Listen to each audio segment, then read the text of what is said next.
war a mën a toppee Macky Sall lu tax du teg tànkam ci réew mi mais dafa mel ni ñu bëri dégguñu wax joojule. mais yow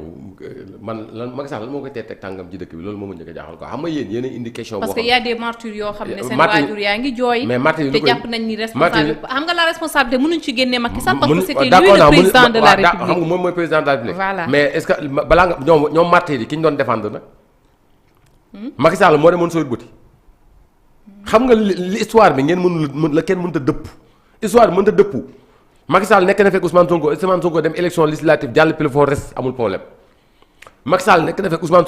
Sonko dem élection 2019 jël 3e amul problème mais le problème que ne Ousmane Sonko moo demoon sooy bëti di bësu ndiggam ñi fiy nekk naan ay martyrs yépp seeni doom Ousmane Sonko moo bàyyi woon ñaari jabaram cité kër góor gi dem sooy bëti di bësu ndiggam ba Adji Sarr jiñ ko viol lii mooy problème bi Ousmane Sonko ba ko Adji Sarr jiñee viol mu ne dew ma fa Anna Ndiamankane laaj naa ko dem nga fa dew ma fa xam nga ko xaw ma ko Ousmane Sonko génn ne man dem naa fa xam naa ko damaa amoon ndigg luy metti damay dugg jox leen 10 minutes pour ñu bës ko joxe woon nga 10 minutes oo joxe nga 5 minutes oo Adji Sarr nee na da nga ko violé ma woon ngaa génn dem ci yoon ñu atte la ñaata nit lañ jiiñ viol dem ci c'est que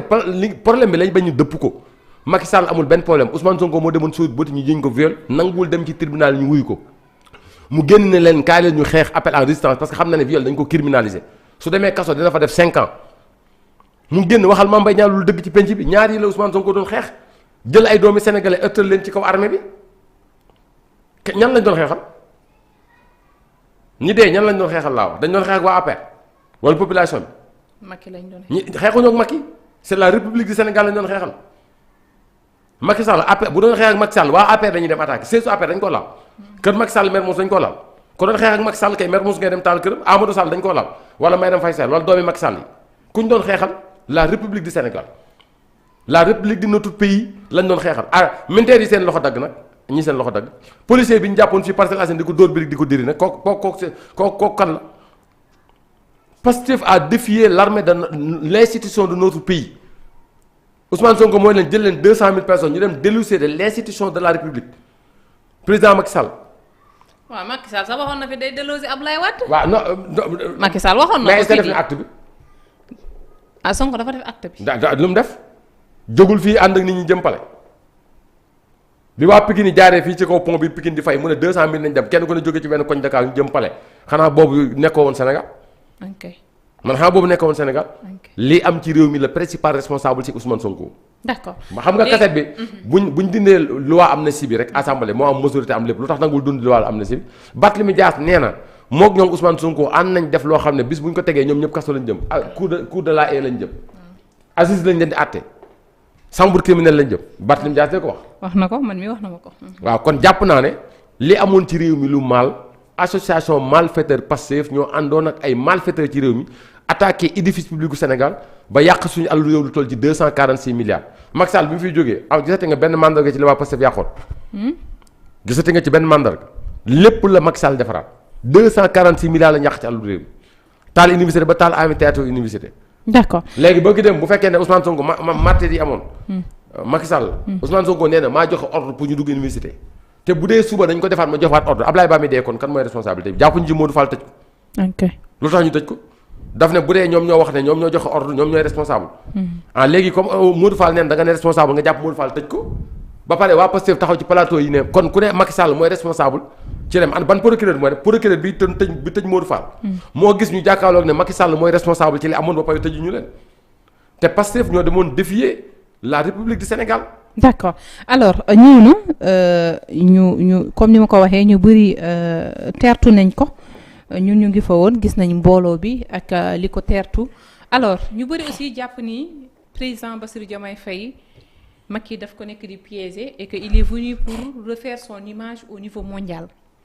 parce que dañu jàpp ni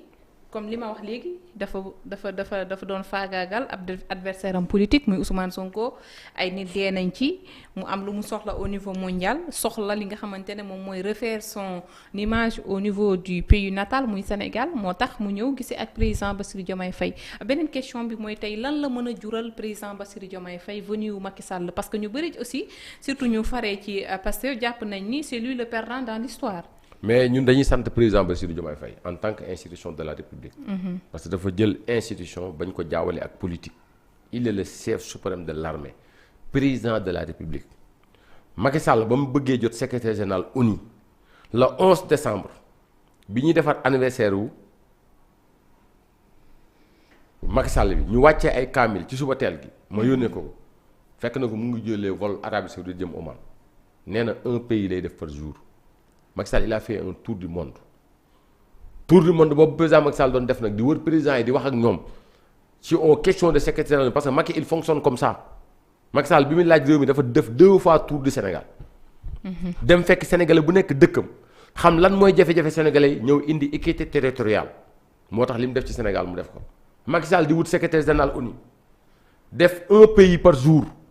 wër àdduna bi seeti ji président wu àdduna bi yépp ku yor ndomba tànk ci àdduna bi mu dem seeti ji la tournée boobu moo ñëw ba egsi ci président Bassirou Diomaye Faye président Bassirou Diomaye Faye accepté en tant que président de la République respecté accepté recevoir le candidat de l'ONU nga xam ne doomu Afrique la Afrique porté son combat Diomaye Faye en tant que institution de la République waxuma Diomaye Faye bu coalition Diomaye waxuma Diomaye Faye bu Pastef waxuma Diomaye Faye en tant que personne mais Diomaye Faye en tant que institution de la République mu accepté accueillir l'institution de la République du président Macky Sall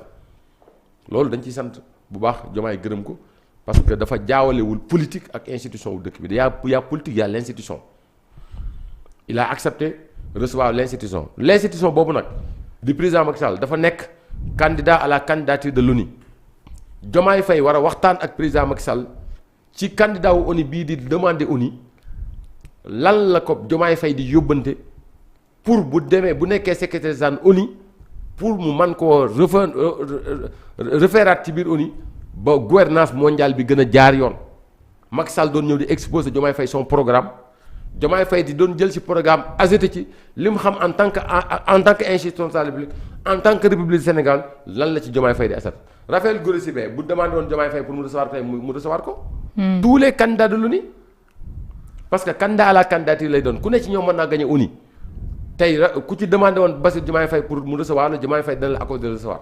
mais bu dee jàppale Diomaye Faye a préféré jàppale doomu dëkkam. di un africain di président de la République jàppale ko ku ciy wax affaire politique tollooguñ ci avantage su Diomaye wala ñàkk avantage su Diomaye Faye mu ngi créer parti politique am mu ngi ci ay programme loolu politique la mais li amoon keroog vendredi bi passé ça n'a rien à voir ak politique ñu ciy sant président Bassirou Diomaye Faye bu baax ci accueillir bu mu ko accueillir di ko sant di ko gërëm di sant toute sa famille di sant toute la République du Sénégal di gërëm nag le ministre de l'Intérieur parce que dafa def liggéey bu extraordinaire. ndax waxuma sécurité bi nekk ci oto Macky Sall bi Macky Sall di wàcc ak jet privé bi aéroport ay tireurs de lutte ñoo nekk en partout dans l'aéroport maanaam ku jege woon Macky Sall Macky Sall karawam sax doo ko laal. ñu dóor la bal. wàccee ci suuf ay agents yu garaaw ay commando ñu ànd ak ay xaj yu garaaw.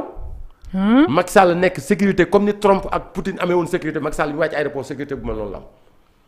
loolu dañ ciy gërëm ministre de l'intérieur ak président de la république bi nga xam ne moo jox ordre ministre de l'intérieur pour institution boobu de si ancien président de la république di ñëw ci réew mi. nañ ko yow sécurité bu doy sëkk parce que ancien président de la république dafa am statut président de la république di gërëm ministre de l'intérieur di gërëm ministre de la justice mais di gërëm ministre des forces armées parce que armée a dépensé beaucoup de moyens de sécurité. pour d'ailleurs moom moo njëkk a leeral ni que Macky Sall am na droit ñëw dem. pour fàtt les frontières. moom dafa def liggéey Yankhoba Diémé yam ci loolu mais il a sécurisé tous les frontières du Sénégal ba bu Macky Sall di dugg ci réew mi sax dara du jóge ci frontières yi ñëw fii pour mën a jaax pour sécuriser parce que kii def lu bon ci frontière lay jaar dugg si ci biir frontière ñoom li armée mën a sécuriser armée sécuriser ko li police mën a sécuriser police sécuriser ñu séddoo nag li nekk aéroport ba li jóge aéroport ba président Macky Sall egg ak yoon bi gendarmerie moo ko sécuriser. mais li nekk alentour de palais police moo ko sécuriser ñu séddale ñaari corps yi jox bii ville jox bee aéroport loolu dañ ciy sant président Bassirou Diomaye Faye mi président de la République di ci sant premier ministre Alamine Lo di ci sant en même temps le ministre de l'intérieur Mamadou Makhtar Cissé waaye di sant ministre forces armées ak ministre de la justice ak gouvernement du Sénégal ci liggéey bu extraordinaire bi nga xam ne liggéey nañ ko ci accueil yu président Macky Sall ba mu jàll ci jàmm li ma ci gën a kontaanaat bi Macky Sall jógee foofu ne day jaari këram automatiquement ils sont def échelon ba Macky Sall këram gis nga mbeddi kër Macky Sall yi benn bu ci nekk ñetti escadron ñoo fa gaare ak plus de centaine de gendarmes pour sécuriter l'institution de la République Macky Sall dafa jóge waat dem di aéroport ñu zalone foofu ba aéroport Macky Sall jóge fa demande ci dëkk bi loolu gis nga bu la ko président defalee da nga naan ko jërëjëf bu la ko état defalee da nga naan ko jëf parce que c'est l'état du Sénégal qui a fait ça. loolu bu amee dañ leen di sant leen ci gërëm mais pourquoi ñu ne. ba Mayram Faye bi mu nekkee ci kër gi. Macky Sall jël na vol ba génn territoire Sénégal ñu doog a dégager sécurité yu nekk këram te yéen ñoom ñiy wax naan Macky Sall est-ce que xam ne Macky Sall Sénégal mu ngi koy fay 14 millions 500 par mois fukki millions ngi lay jot xaalis liquide 4 millions 500 yi mooy sécurité garde corps Macky Sall état du Sénégal moo koy fay. si c'était ancien président de la République la di 14 millions 500 ngay fay par weer 10 millions yi mooy liquide ba muy faatu. 14 millions 14 millions 500 la mooy moom la ancien président de la République di fay 4 millions 500 yi mooy say frais sa sécurité kër këram Macky Sall këram ñaari bunt yëpp Macky nekk fa ay muus ñoo ne ci kër gi ak ay gunóor ak garab mango yi ne ci biir kër gi. Macky Sall new fa ak gardien bi. may dem fay new fa xam nga lu gar gendarme bi garde kër Macky Sall ba ne ci buntu bee ak bi ne ci buntu bi gis nga bu téyee fetal gi nii Macky Sall new fi de 2 ans et demi gendarme ba fay monter suba teel nii garde fetal gi nga xam ne boo laalee buntu kër Macky Sall mu fetal la ba heure wàccam jot ngoon du teggi fetal gi ci dënn bi ki koy remplacer guddi heure boo fa jaar ma nga taxaw ni fetal gi ci ñaari côté yëpp nga xam ne boo laalee buntu kër Macky Sall ñu fetal la te Macky Sall new fi mooy boobu parce que ancien président de la République dañ koy sécuriser dañ koy garder léegi koo xam ne këram gi mu fi bàyyi donc dañ koy garder. kon Diomaye bu fi jógee woon nii day am mois. day am loolu day weer 14 millions 500 par mois ba mi faatu. allahu akbar. retraite présidentielle la. waaw. léegi loolu ndegam kër Macky Sall gii la nga mënta laal yow waxuma la ak nag Macky Sall mu ñëw ci dëkk bi. ndegam ancien ñu bëri ñu ngi doon wax ay dañuy jël ay placard def ci les 86 morts dem taxaw. loolu moom c'était pas loolu moom. xam naa ne waxtaan la woon rek loolu moom garaaw ñoom dofuñu. moo tax ñëwuñu. gis nga gendarmerie nationale police gars yi ni ñu defoon ordre sécuritaire bi dafa baaxoon mais ñun waa APR tamit ñi doon gunge Macky Sall suñu oto yi ay buum lañ ci defoon. xar mu ñu romboon ci waa Pastef yi ngay déconné dañ lay yeewu ci territoire bi ba pare doo continuer. ñun ñëpp a jëndoon ay buum def ko ci suñ ginnaaw oto yi xar mu ñu romboon ci territoire bi ngay call yor pancarte dañ lay booleeg pancarte bi yeewu continuer. papa suñ technicien bi am nga sens demoo ay boo demoon ba ab lay takkal. xar laa wax de moo xam ne romb nañ la ci yoon bi booba ñun ñëpp ay buum lañ jën def suñu maalo oto yi nee nañ daal Diomaye Faye sécuriser yoon bi sécuriser lépp Pastef bu ciy dof-doflu nag nga xam ne partisan politique ngay indi xàmmee woo institution ak partisan. ñun waa APR daañu jël partisan duñ la gaañ duñ la def dara mais wutul nañ ay buum ñun def ko ci suñu maalu oto yi pour ku nu romb rek ñu yeew la ci territoire bi ba xew mi jeex bis boo leen génnoon yor ay pancarte xam nga foo leen di mujjee wuti paaka pour dagg buum yi ma ne pour dagg buum yi xam nga ma li ma jaaxal ci Sénégal non Sénégalais dafa neex ndax Sénégalais ñi doon wax Macky ñemewul ñëw fu ñu mujj Macky ñemewul fanaan te Macky def un pays par jour Macky def un pays par jour son calendrier c'est un pays par jour Macky Sall xëy war a def matinal Sénégal war a def ngoon gi Gambie nga xam ne Macky le 23 la war duggaat États-Unis ça veut dire que dafa am ñoo xam ne dañoo wax ba amatul lu ñu wax quoi maanaam dañoo wax ba nee nañ dem nañ ba critiquer sax pourquoi deful discours bi mu génnee ci waxtaanam ak président lu tax tàllaluñ ko micro mu wax comme ni mu ko defee ca Gambie loolu tamit bëggoon nañ déglu aussi Macky Sall di wax loolu tamit bëggoon nañ ko déglu tamit xam nga la format l'audience de président Macky Sall ak Diomaye Faye dañu waxtaan ba d'accord ci ay kàddu nan lañu defee format bi Diomaye Faye pare na waxtaan ak ñi mu war a waxtaanal bind communiqué wane ne mu ngi soutenir candidature président Macky Sall. waaye jot nañ ko léegi officiellement. Macky Sall il soutient la candidature du président de la République. Macky Sall génn na bind moom it sant Diomaye Faye gërëm ko communication doyul foofu. yéen ñi toogoon ni président publié wul photo Macky Sall publié wul photo ak Diomaye publié na ko dégg nga ma yëgal leen ko publié na ko. waaw remercier na ko. def xoola xar yi buñ toogee xoola bi Macky Sall demee. non Sénégal moo neex toog nañ 24 heures mënuñoo wax xam nga lu tax maanaam ñoom biñ gisee xooluñu xamuñu lan lañu def. si kii tuuti na Birame Souleye Diop nee na lii c'est une scandale la wax xaw ma nee na association de mal xaw ma nu mu ko waxee daal wax na ci de. waaw non dañ na Juan Branco moo jël photo Diomaye Faye kooku moom du nitu dara ak Embalo ñu toog tekkiwul dara ñu ne mais waxi jigéen la wax loolu war na ko wax ndax avocat góor jigéen la. kooku tekkiwul dara démb xam ak tey nga ndax fee mu nekk France gi mu waaw, nekk tekkiwul fa dara tekkiwul te dara. nit ki boo tekkiwul dara fenn waaw. boo fa jógee doo fa yàq dara li biisu ngoone di wax te moom tekkiwul dara France man dama xamul ban fit la am ak ban audace bu lu xew suñu réew mi rek mu yee ci yàbbi sonal nga ñu sa nopp yu ndaw waaw kay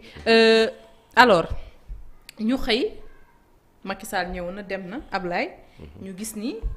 président Bassirou Diomaye Diakhar Faye tabb nañ ko président CEDEAO ba pare jël général bi. général bi aussi pareil donc mu Noonu. nekk une